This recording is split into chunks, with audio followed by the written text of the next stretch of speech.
High, আমার নাম রোহন। আমাকে কি তুমি বলতে পারো ঠিক কি ধরনের পরিষেবা তোমার কম্পিউটার থেকে? হ্যাঁ, নিশ্চয়ই। আমি গীতা।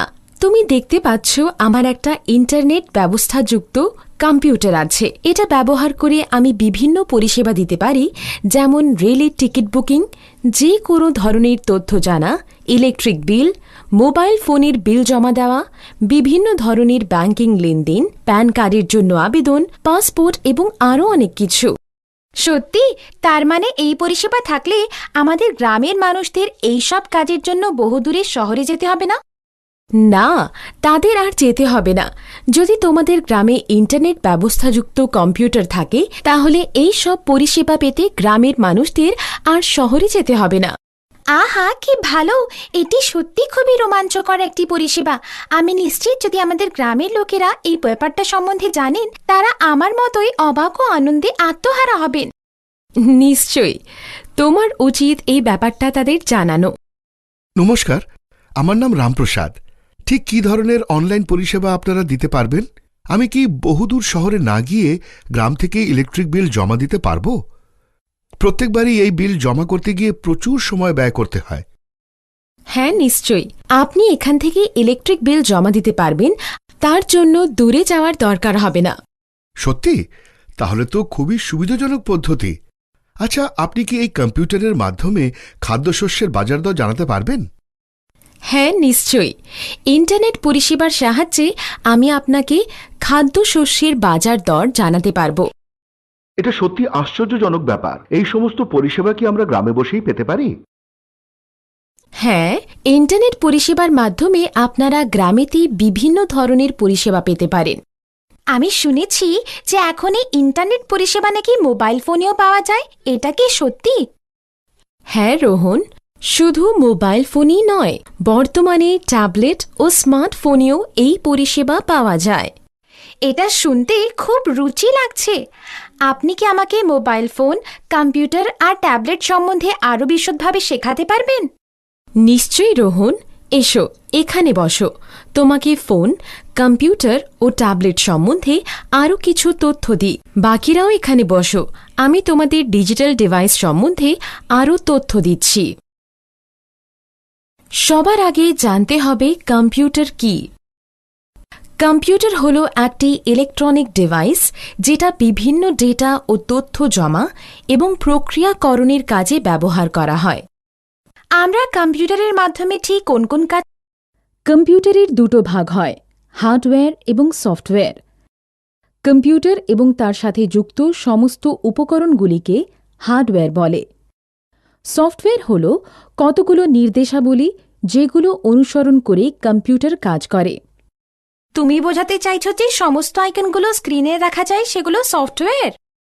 হ্যাঁ রোহন, সফটওয়্যার হল কম্পিউটারের এমন একটা প্রোগ্রাম যার মাধ্যমে আমরা বিভিন্ন কাজ করি। এখন আমরা একটা কম্পিউটার গঠনে ব্যবহৃত বিভিন্ন ডিভাইস সম্পর্কে জানব। কম্পিউটারের মধ্যে তিনটি আলাদা অংশ থাকে: ইনপুট ডিভাইস, প্রসেসিং ডিভাইস এবং আউটপুট ডিভাইস। ইনপুট ডিভাইস যেমন ট্রাক্টর চলার জন্য ডিজেল বা পেট্রোল দরকার হয়, সেই রকম একটা কম্পিউটার চলার জন্য কিছু ডিভাইস দরকার, যার মাধ্যমে ডেটা, তথ্য ও নির্দেশ কম্পিউটারকে দেওয়া যায় যাতে সে প্রয়োজনীয় কাজগুলো করতে পারে। যে সমস্ত ডিভাইসগুলো ব্যবহার করে ডেটা, নির্দেশ ও তথ্য কম্পিউটারকে দেওয়া যায় তাদের ইনপুট ডিভাইস বলে। এই ছবিগুলো দেখো, এগুলো কয়েকটা ইনপুট ডিভাইস যা কম্পিউটারে ব্যবহৃত হয়। এই ইনপুট ডিভাইসগুলো হল pen drive, mouse, keyboard, CD, microphone. Keyboard এবং মাউস হল মুখ্য ইনপুট ডিভাইস। এটা অনেকটা টাইপরাইটারের মতো দেখতে। হ্যাঁ, কিছু অতিরিক্ত বোতাম নিশ্চয়ই আছে। হ্যাঁ, সাধারণ কি ছাড়াও কিছু নিউমেরিক এবং স্পেশাল কি থাকে। তুমি কি বলতে পারো স্পেশাল কিগুলো কি কাজে ব্যবহার হয়? নিউমেরিক কিপ্যাডগুলো দিয়ে ঠিক ক্যালকুলেটরের মতো আমরা সংখ্যা টাইপ করি। এগুলো ন্যাভিগেশন কি, যার সাহায্যে আমরা কার্সারকে মনিটর স্ক্রিনে এক জায়গা থেকে অন্য জায়গায় নিয়ে যেতে পারি। পেজ আপ কি স্ক্রিনে টেক্সটের দৃশ্যমান অংশকে এক স্ক্রিন নিচে তথা কার্সারকে এক স্ক্রিন উপরে সরাতে ব্যবহৃত হয়। পেজ ডাউন কি স্ক্রিনে টেক্সটের দৃশ্যমান অংশকে এক স্ক্রিন ওপরে তথা কার্সারকে এক স্ক্রিন নিচে সরাতে ব্যবহৃত হয়। ডকুমেন্টে কার্সার বর্তমানে যে লাইনে আছে সেই লাইনের প্রথমে কার্সারকে নিয়ে যেতে হোম কির সাহায্য নেওয়া হয়। ডকুমেন্ট কার্সার বর্তমানে যে লাইনে আছে সেই লাইনের শেষ কার্সারকে নিয়ে যেতে এন্ড কির সাহায্য নেওয়া হয়। এই তিনটি কিকে এডিটিং কি বলে। এগুলোকে দিয়ে ডকুমেন্টের টেক্সটকে এডিট করা হয়। অধিকাংশ টেক্সট এডিটিং প্রোগ্রামে ইনসার্ট বোতাম ইনসার্ট মোড থেকে ওভাররাইট মোডে এবং ওভাররাইট মোড থেকে ইনসার্ট মোডে যেতে সাহায্য করে। কোন টেক্সটে এডিটিং প্রোগ্রামে ডিলিট বোতাম কার্সারের বর্তমান অবস্থানের ডান দিকে থাকা অক্ষর মুছে দেয়। ব্যাক স্পেস কার্সারের বর্তমান অবস্থানের বাম দিকে থাকা একটা অক্ষর। দিদি, কম্পিউটার তার সমস্ত তথ্য কোথায় গিয়ে জমা করে থাকে? যেভাবে তোমার মাথা তোমার সব গুরুত্বপূর্ণ তথ্যকে সংরক্ষিত করে রাখে, তেমনি কম্পিউটার তার সমস্ত তথ্য যাতে জমা রাখে তাকে কম্পিউটার মেমরি বলে। প্রত্যেকটি কম্পিউটারের দুটি করে মেমরি থাকে, যথা প্রাথমিক মেমরি এবং সেকেন্ডারি মেমরি।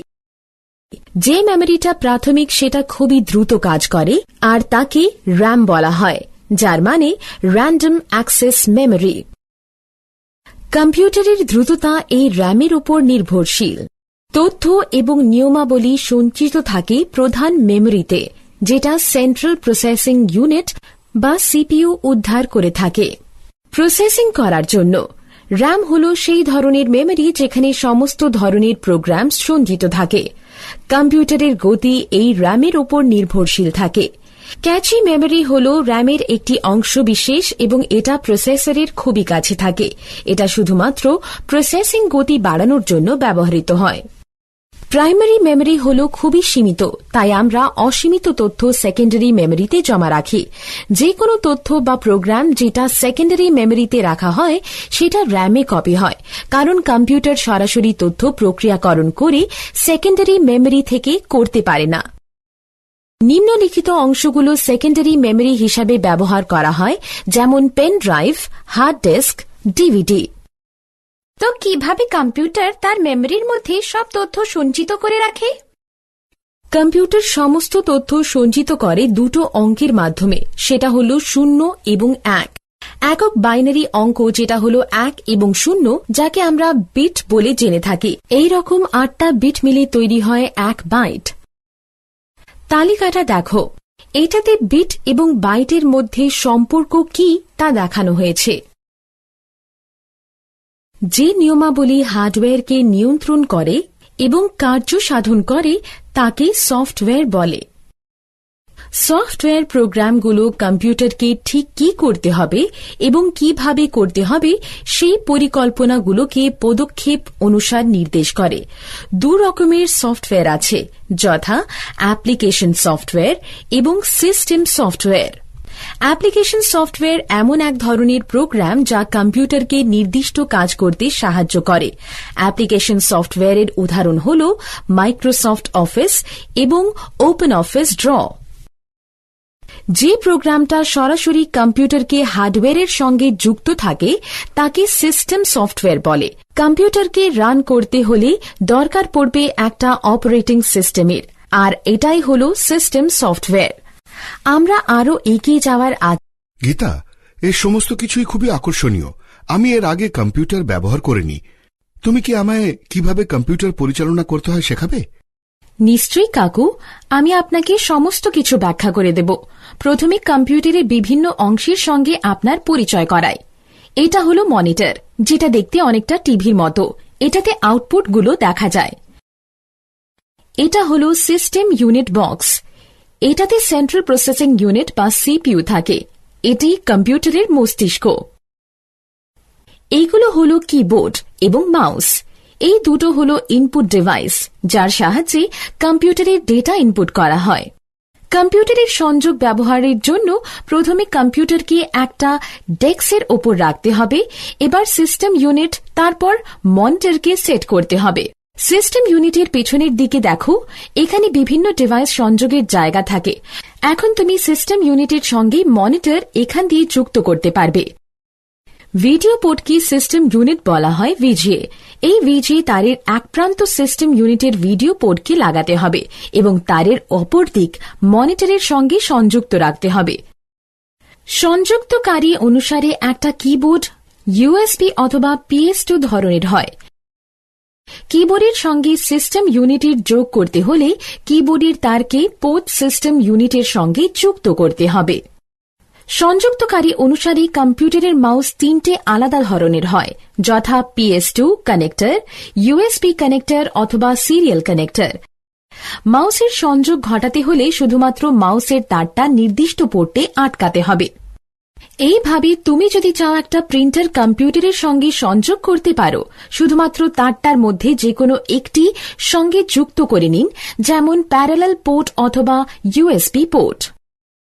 ধন্যবাদ গীতা। এবার বলো কিভাবে কম্পিউটারকে বৈদ্যুতিক বোর্ডের সঙ্গে যুক্ত করব। খুবই সোজা।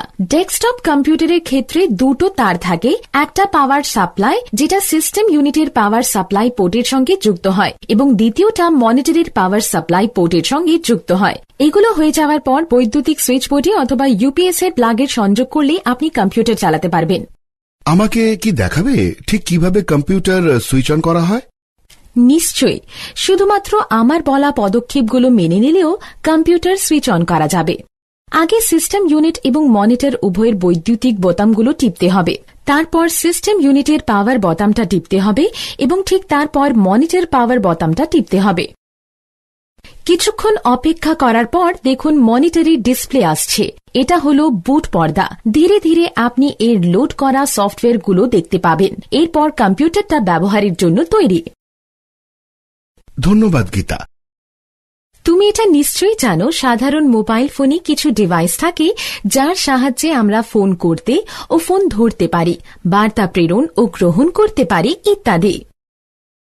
আধুনিক মোবাইল ফোনে আরও অতিরিক্ত কিছু বৈশিষ্ট্য থাকে, যেমন ওয়েব ব্রাউজার, খেলা, ক্যামেরা, ভিডিও এবং ন্যাভিগেশনাল সিস্টেম আছে। এই ফোনগুলোকে স্মার্টফোন বলে। কিছু মোবাইল ফোনে দুটি সিম লাগানো যায়, এদের ডুয়েল সিম ফোন বলে। দেখো মোবাইল ফোনের বিভিন্ন অংশগুলোকে।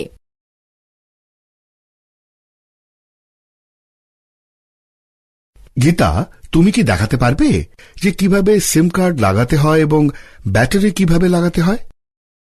নিশ্চয়ই কাকু, কিছু পদক্ষেপের মাধ্যমে এটা হয়ে যাবে।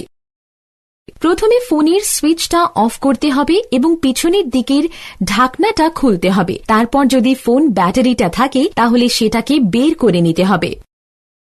তারপর সিমটাকে সিমের জায়গায় লাগাতে হবে। এবার ফোনের ব্যাটারিটাকে লাগিয়ে দিন আর ঢাকনা লাগিয়ে ফোনটাকে চালু করুন। ধন্যবাদ গীতা। আমি ফোনে চার্জ দেওয়ার সময় কিছু সমস্যার সম্মুখীন হই।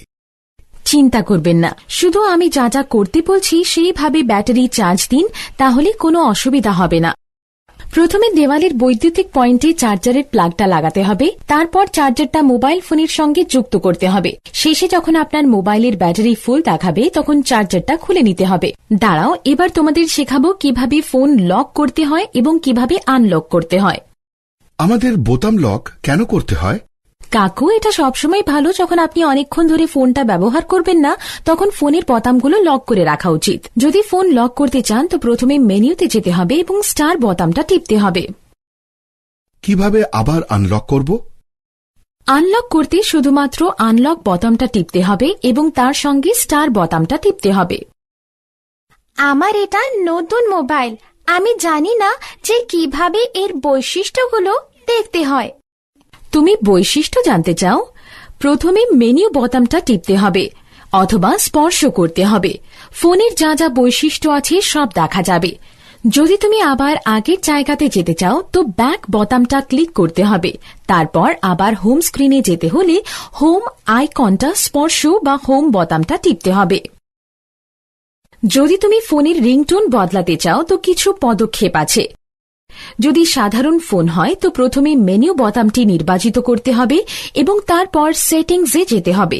তারপর টোনস নির্বাচিত করতে হবে এবং তারপর স্ক্রল করতে হবে রিংটোন পর্যন্ত। এরপর স্ক্রল করে গ্যালারি খুলতে হবে। রিংটোনের একটা তালিকা এসে উপস্থিত হবে।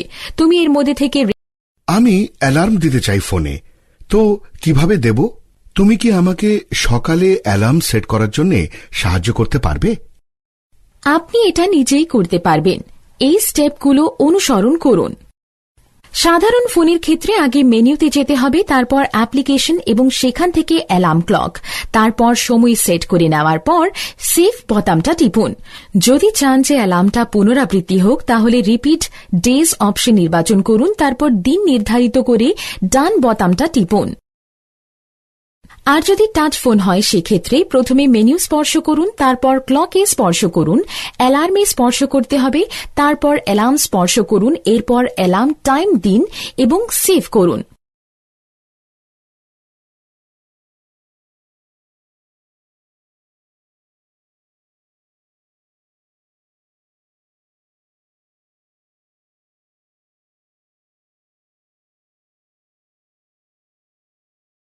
দিদি, তুমি কি এখন আমায় ট্যাবলেট সম্পর্কে শেখাবে?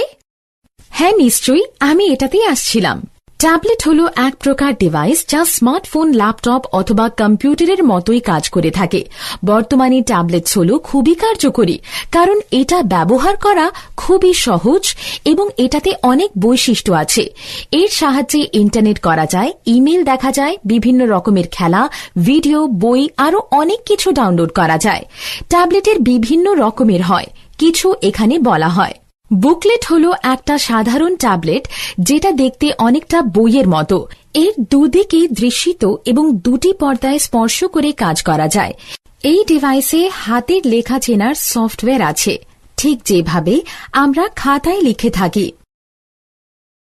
স্লেট স্লেট হল সবচেয়ে সাধারণ এবং পোর্টেবল ধরনের ট্যাবলেট পিসি, যেটা সাধারণত ব্যবহার করা হয়ে থাকে সিনেমা দেখার জন্য, ইন্টারনেটে ব্রাউজ করার জন্য, ভিডিও কল এবং বন্ধুদের সঙ্গে চ্যাট করার জন্য। কনভার্টেবল বা পরিবর্তনযোগ্য ট্যাবলেট, এটা দেখতে ল্যাপটপের মতন, শুধু এর একটা বড় পার্থক্য হল যে এইটা স্পর্শবর্তী স্ক্রিনযুক্ত, যা 180 ডিগ্রি পর্যন্ত ঘুরতে পারে। হাইব্রিড ট্যাবলেট হচ্ছে স্লেটের থেকে বেশি বৈশিষ্ট্যপূর্ণ ট্যাবলেট। এটাতে কিবোর্ডটা খোলা পড়া যায়, যে কিবোর্ডটাকে স্লেট ট্যাবলেটের সঙ্গে আটকে কাজ করা যায়। যে কোনো ট্যাবলেটকে কিবোর্ডের সংযোগ করে পরিবর্তনযোগ্য পিসিতে পরিণত করা যায়। আর এক ধরনের ট্যাবলেট দেখা যায় যেটাকে রাগড ট্যাবলেট বলে। এই ট্যাবলেট তারাই ব্যবহার করে যারা কোনো কঠোর কাজ সঙ্গে যুক্ত থাকে। এর মধ্যে আছে শক প্রুফ ইন্টারনাল হার্ড ড্রাইভ এবং সংরক্ষিত সেল। তোমার এটা জেনে রাখা উচিত, যখন এই রকমের ডিভাইস তুমি ব্যবহার করবে তার আগে 6 থেকে 8 ঘন্টা ব্যাটারি চার্জ দিয়ে নিতে হবে। কিভাবে ব্যাটারি চার্জ করতে হয়? বলছি কিভাবে করতে হয়। প্রথমে চার্জার একদিকে ব্যাটারিতে এবং অন্যদিকে বৈদ্যুতিক প্লাগে পয়েন্টে দিয়ে দিতে হবে। এইবার ডিভাইসটা সক্রিয়ভাবে চার্জ শুরু করবে। পুরো চার্জ হয়ে যাওয়ার পর চার্জার খুলে দিতে হবে। যদি তুমি ব্যাটারির শক্তি ক্ষমতা বাঁচাতে চাও তো প্রথমে স্ক্রিনের পাওয়ার সেভ বোতামটি টিপে অফ করতে হবে এবং স্ক্রিনটাকে লক করতে হবে। ঠিক একইভাবে তুমি পুনরায় ডিভাইসটাকে আবার আগের জায়গায় আনতে পারবে। ডিভাইস বন্ধ করার সঠিক পথটা কি? লক্ষ্য করো, আমি বলছি ঠিক সেইভাবে করবে। প্রথমে পাওয়ার বোতামটাকে বেশ কিছুক্ষণ